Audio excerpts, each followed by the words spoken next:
हर हर महादेव। मैया भवानी की जय, शिव गुरु की जय, कार्तिक गणेश की जय। एक बार प्रेम से बोली शंकर भगवान की जय।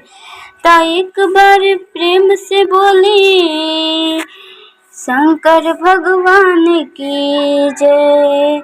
तो एक बार प्रेम से बोल दे गुरु भैया गुरु बहना सच्चे दरबार की जय। एक बार प्रेम से बोली गौरी पुत्र गणेश की जय। तो आई सबसे पहले शिव गुरु माता पार्वती के चरण में कोटि कोटि प्रणाम करतानी। धरती पर बैठल धरती माता के कोटि कोटि प्रणाम करतानी।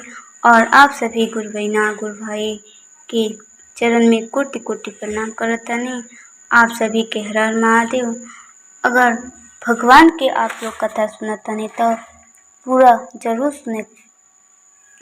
आप देखी एक कथा में दो गुरु बा और दो गुरु का बा आपके एक कथा के माध्यम से हम बताएं। तो कथा से पहले आप सभी के एक बहुत ही प्यारा सा और सुंदर सी हम आप सभी के बीच एगो बहुत ही अच्छा सा प्यारा सा सॉन्ग रखता ने। सबसे पहले हम सॉन्ग की शुरू करें हवा से बहुत ही प्यारा सा आप सभी के बीच कथा रखम। चलिए सबसे पहले गीत के प्रारंभ करते नहीं।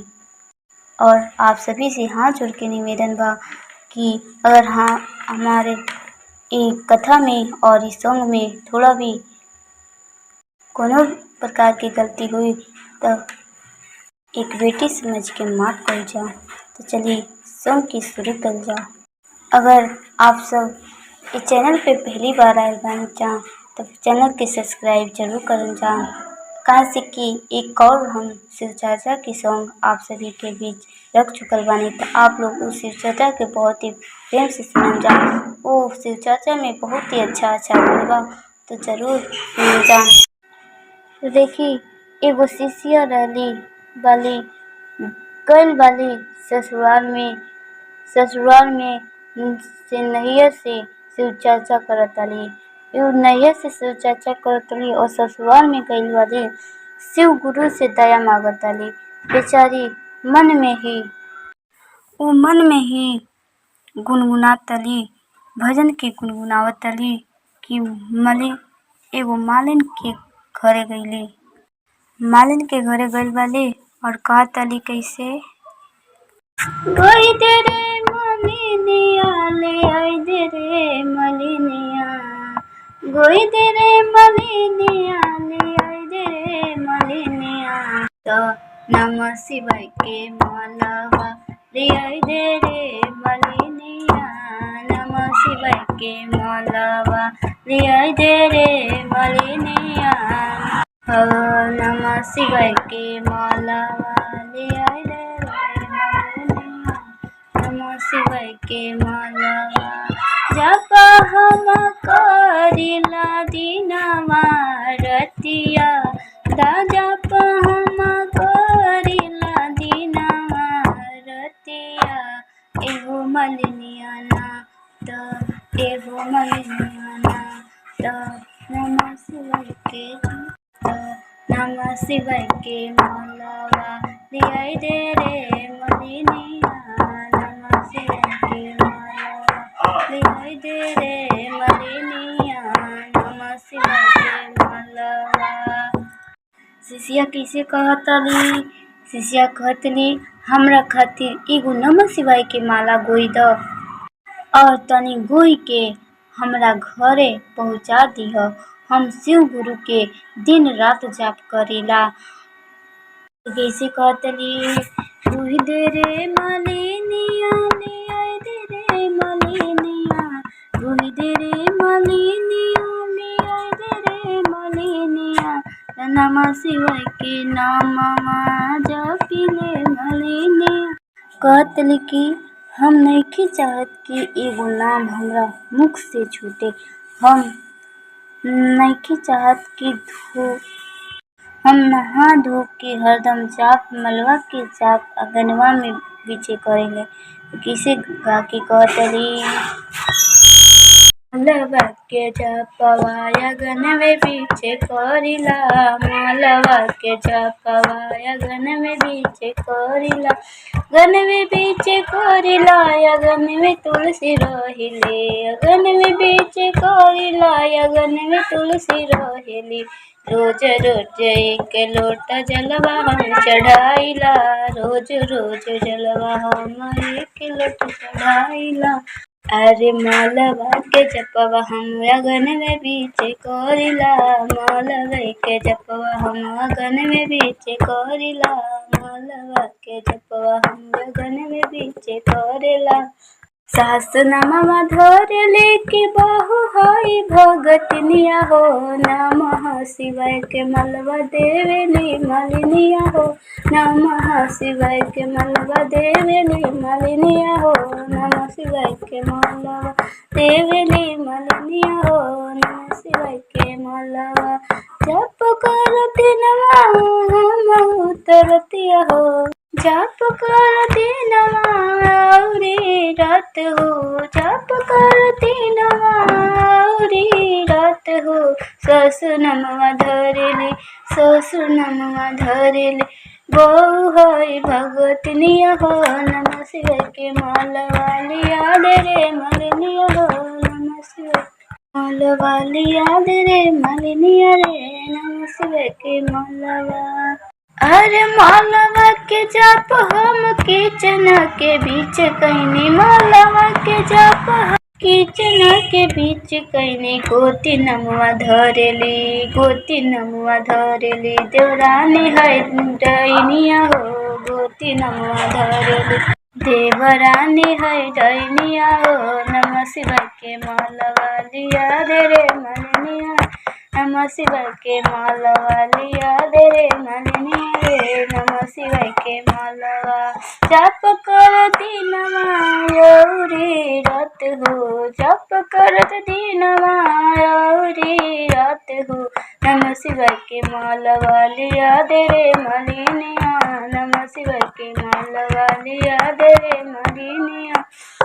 अरे मालवा के जप हम मंदिर बीच कोहिनी, मालवा के जप हम मंदिर बीच कोहिनी, नानम नमवा धरेली, नानम नमवा धरेली, भाभी है भक्तिनिया हो, नानम नमवा धरेली, भाभी है भक्तिनिया हो, नमः शिवाय के मालवा लिया दे रे मलिनिया, नमः शिवाय के मालवा लिया दे रे मलिनिया रे, नमः शिवाय के मालवा।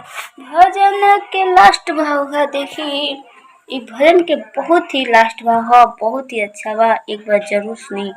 अरे मालवा के जप हम से, अरे मालवा के जप हम से जिया पकोइनी, मालवा के जप हम से जिया पकोइनी, स्वामी मोरे कहने, स्वामी मोरे कहने, धनिया होई मोरे लक्ष्मनिया हो, स्वामी मोरे कहने, धनिया लक्ष्मनिया हो, स्वामी मोरे कहने, धनिया लक्ष्मनिया, स्वामी मोरे कहने, नमः शिवाय के मालवा लिया दे रे मलिनिया, नमः शिवाय के मालवा लिया दे रे मलिनिया, जप कर दीनवा औरी रतिया, जप कर दीनवा औरी रतिया, मालवा लिया दे रे मलिनिया, तो नमः शिवाय के मालवा लिया दे रे मलिनिया, नमः शिवाय के मालवा लिया दे रे मलिनिया। हर हर महादेव, मैया भवानी की जय, शिव गुरु की जय, कार्तिक गणेश की जय। तो एक बार प्रेम से बोली सच्चे दरबार की जय। तो चलिए कथा के दो गुण देख लिया जा, जो दो गुण बचल है, कथा शुरू कर जा। कथा में सुमारी अमावस्या पर एगो औरत सुमारी अमावस्या व्रत करत रही। कहल जाला कि सावन के सुमारी व्रत कइला से बाजिन के पुत्र के प्राप्ति हो जाला, और भगवान शिव के जे मन से देश चाहेला, जो जे भगवान शिव के मन में बसावेला उहे नैया पार करेला। देखी एगो पंडित रहने, एगो पंडिताइन रहली। दोनों जान बहुत खुश रहन अपने परिवार में, और उ घर में बस पंडित और पंडिताइन ही रहत सन। ना ही एको बाल बच्चा रहन उ लोग के, और ना ही केहू और। वो घर में बड़ा सा घर में, महल अटारी घर में वो बस पंडित और पंडिताइन रहत सन। जवन पंडिताइन रहली उ शिव गुरु के बड़ा मानत रहली। और जब शिव गुरु के मानत रहली तो सोमवारी अमावस्या शिवरात्रि के समय आई और सोमवारी अमावस्या व्रत करत रहे। वो हमेशा सोमवारी अमावस्या के व्रत करत रही, और एक दिन हमेशा सोमवारी अमावस्या के व्रत करते, हमेशा भोग लगाते शिव गुरु के। लेकिन एक दिन उस सोमवारी अमावस्या के दिन वो भोग लगावल भूल गईली। 6 दिन तक ना ही वो भोग लगैली और ना ही अपने खैली। 6 दिन ना ही शिव गुरु के खियली और ना 6 दिन ले अपने खैली। 6 दिन ले वैसे ही रहली और वो भूल गईली और भोग ना लगैली शिव जी के। जब सावन के सोमवारी अगला आई तो गईली शिव जी के मंदिर में और कहली, बाबा हम तोहार इतना दिन से भोग नहीं लगावत और ना ही हम अपन अन्न के ग्रहण करतनी।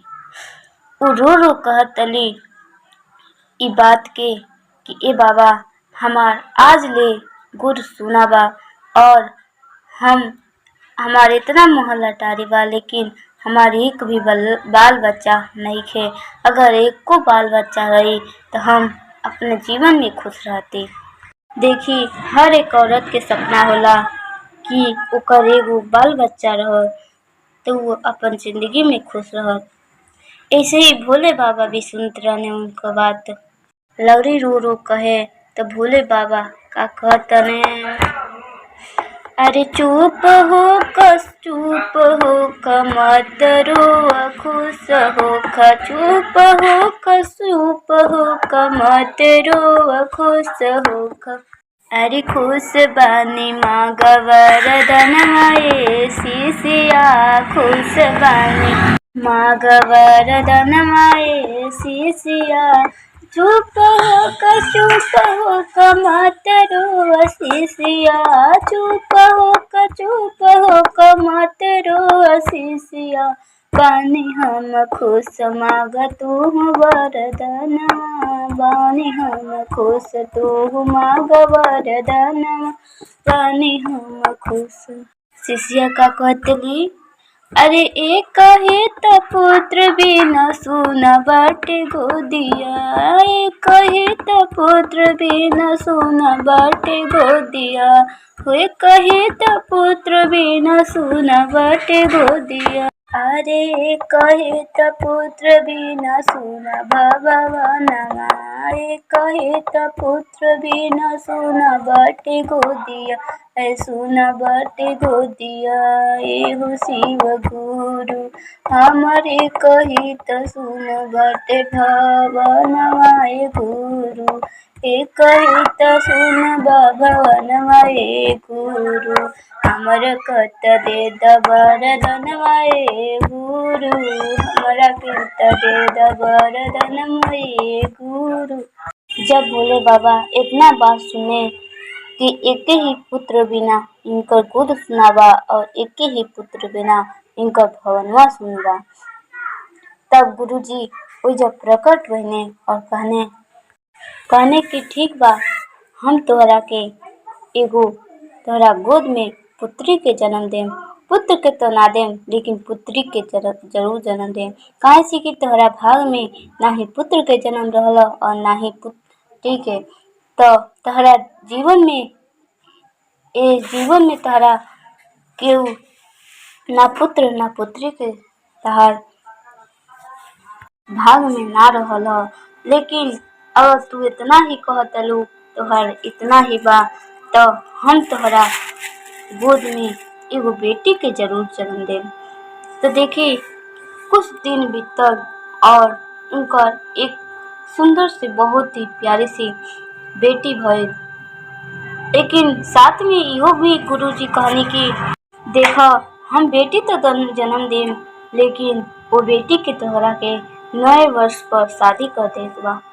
अब उ गुरुबहिना कहतली, शिष्या कहतली कि ठीक बा गुरुजी, हम नए वर्ष पर शादी कर देम। तो देखी, जब वो पुत्री के जन्म भइल तो पुत्री धीरे धीरे धीरे धीरे बढ़ गईली और उ पंडिताइन के जौन पति रहने पंडित, वो बहुत ही लालची रहने और उनका जब बेटी भइल तो बहुत ही खुशी भइल और खुशहाल रहने लोग। लेकिन पंडित ही सुनले रहने कि गुरुजी के कहले रहने कि ई बेटी होई तो तहार घर के बढ़ोतरी होई और तहार ई घर में जौन चीज नइखे उ हर एक चीज हो जाई। तो ई जवन पंडित रहने ई सुन ले रहने गुरुजी के बात। और जब पंडिताइन कहीं चल जा तो ई पंडित धीरे से आवे और बेटी के उठावे और बेटी के पैर से कहीं भी रखे तो सोना बन जा।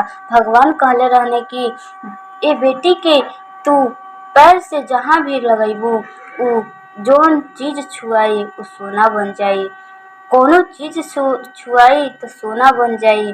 तो इतना पंडित सुन ले रहने। जब पंडित वो बेटी के उठा के जहाँ रखे तो सोना बन जा और ऐसे ही करत करत उस सोना से आप महल अटारी बनवा ले और लोग सोचे कि ई पंडित दिन भर घर ही रहस तो इतना महल अटारी कैसे बन गई।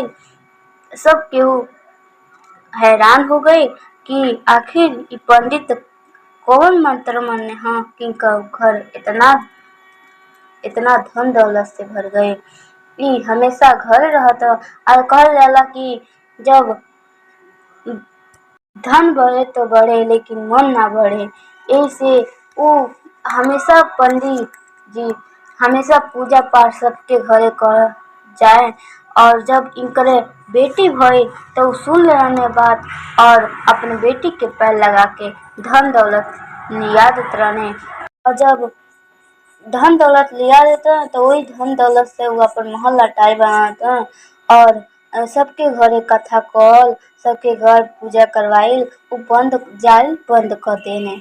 जब जाइल बंद कर देने तो लोग लागल कहे कि ई पंडित जी घर ही बैठल तने, ना कहीं पूजा करे जातने और ना ही कहीं पूजा पाठ करवाए जातने। पहले रहत तो घरे घरे पूजा करवावत पंडित जी, लेकिन अब ना जाने इनका कौन चक्कर चल बा, इतना मंत्र पड़े कि इनका घर महल अटारी बन गल और घर ही बैठल बाने। ले आदमी कहेला कि जब भगवान दया देवे ने तो लोग देखते ही रह जाला, लेकिन कभू केहू के नहीं मन में इतना लालच ना लावे के चाही कि अपना से ही गलती हो जा। यही से कभू भी जानबूझ के गलती ना करे के चाही। और ऐसे ही करत करत उनका महल अटारी बन गई। तो धीरे धीरे पंडिताइन सोचली कि उनकर बेटी के धीरे धीरे 9 वर्ष बीत गए। जब 9वां वर्ष आई तो इनके याद आई पंडिताइन के कि बाबा तय पर गुरुजी तो ये कहले कि 9 वर्ष पर ये बेटी की शादी कर दिया।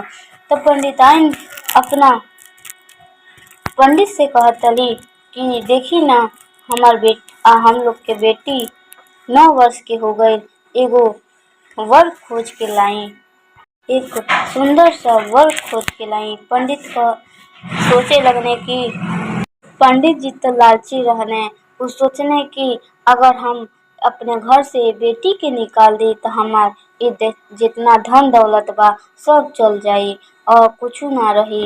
यही से उ एगो गईने घर में कहीं ना गईने उ हजाम के बोलैने। जब वह हजाम के बोलैने तो हजाम से कहने देख, हमरा बेटी के खातिर बहुत ही सुंदर एगो वर खोज जा। तब ऊ गईने हजाम तो एगो गांव में बहुत ही सुंदर धन दौलत से भरल पूरल गांव में एगो बहुत ही सुंदर लड़का खोजने ऊ हजाम और आके बतैने। तो इ लोग तैयार भइल और जब तैयार भइल तो पंडित ओ अपना बेटी और वर से शादी करवा देने। जब उ शादी करवाने ओकरे वही दिन उनका पति की मृत्यु हो गई। जब उनका पति के मृत्यु हो गई वही दिन तो लगली कहे उनकर पंडित ही कहने लालचित रहबे कहने ऐसे जानबूझ के ऊ करवैले रहने कि हमार बेटी घर ही रह जाए। तब बेटी कैसे कहतली अपना बाप से, अपना पिताजी से कैसे कहतली, अरे कैसन बरवा खोजला ए पापा हो, अरे कैसन बरवा खोजला ए पापा हो, दुखवा हमारो रस नइखे, अरे कैसन बरवा खोजला ए पापा हो, दुखवा हमारो रस नइखे, अरे ऐसन हा खोजला तू हो हमर बरवा हो, हमर पति मरी गईने, ऐसन बरवा खोजला ए पापा हो, हमर पति मरी गईने, अरे पति मरी गईने सती हम बनम, पति संगे हमहु त सती बनी जाइब हो, अरे पति संगे हम सती बनी जाइब हो। तो देखी जब वो बेटी उनकर बेटी जब चिता लेके बैठा तली अपना पति के, तो फिर से ऊ जब गुरुजी प्रकट भइल बानी और कहतनी कैसे, गुरुजी कहतनी कि तू सती मत बना, हम तोहरा पति के लौटा देतनी, तू सती मत बना। ई गुरुजी बात कहनी कि तोहार माई सोमारी के व्रत करत हई और तोहरा के ही मांगत हई, तो ऊ बाल बच्चा मांगत हई, तो उनकरा तो जीवन में कुछ ना रहे, लेकिन हम एगो पुत्री के जन्म देनी, तोहरा के जन्म देनी, तो तोहर पापा बहुत ही लालची रहने और तोहरा के ऐसन घर में बियाह कर देने। गुरुजी कहने कि देख हम तोहरा पति के जिंदा कर देतनी और उनका सांस वापस लौटा देतनी, लेकिन तू सती मत बना। इतना बात तू सुनली उनकर बेटी तो वो चिता पर से नीचे उतरली लेके अपने पति के और कहली, हे बाबा, हे गुरुजी, हमरा माई करेली सोमारी के व्रत, तो हमहू करब आपके सोमारी के व्रत, हमरा एक बार पति के लौटा दी। तब गुरुजी अपना झोली में से पानी निकालतने और पानी के छींटा मारतने, तो उनकर पति उठ के बैठ गए।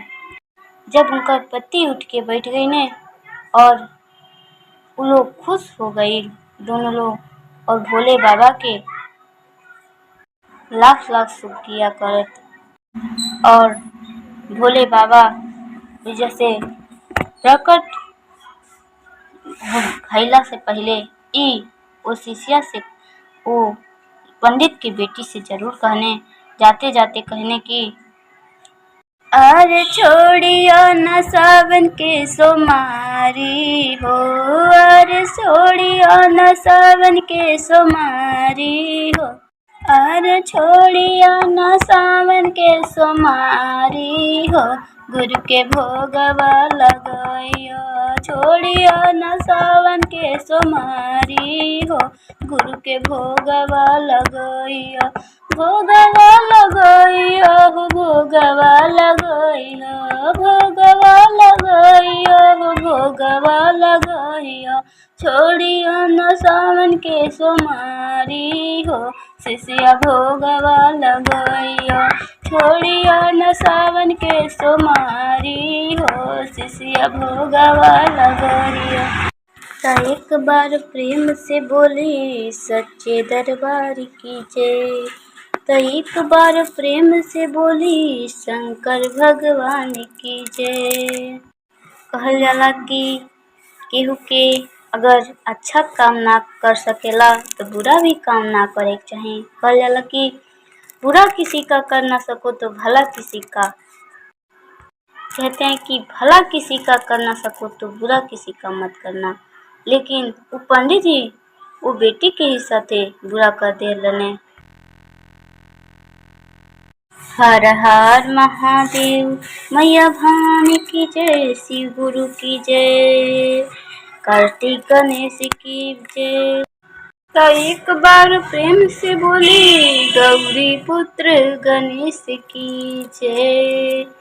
आई एक बहुत ही सुंदर एक कथा के आगे एगो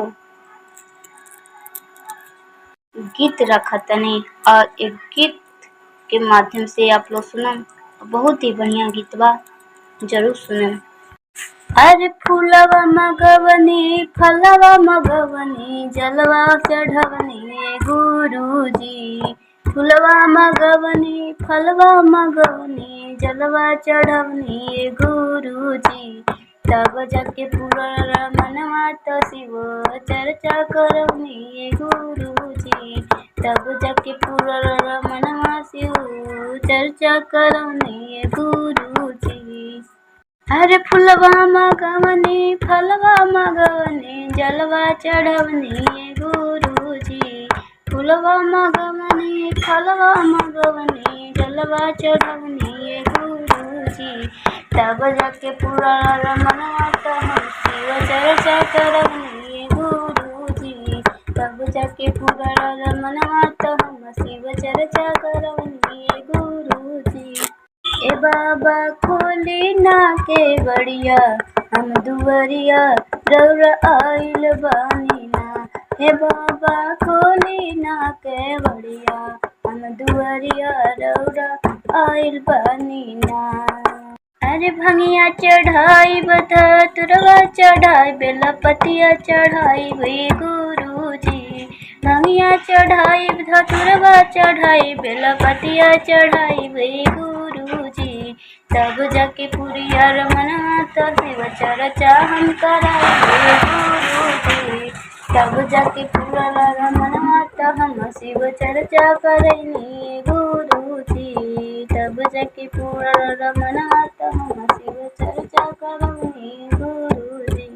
अरे मंदिर में गईनी पूजा करैनी मंदिर में गईनी पूजा करैनी धयनमा धैनी गुरुजी मंदिर में गईनी पूजा करैनी धयनमा धैनी गुरुजी तब जाके पूरा रमनवा हम शिव चर्चा करवनी गुरुजी तब जाके पूरा रमनवा तो हम शिव चर्चा करवनी गुरुजी।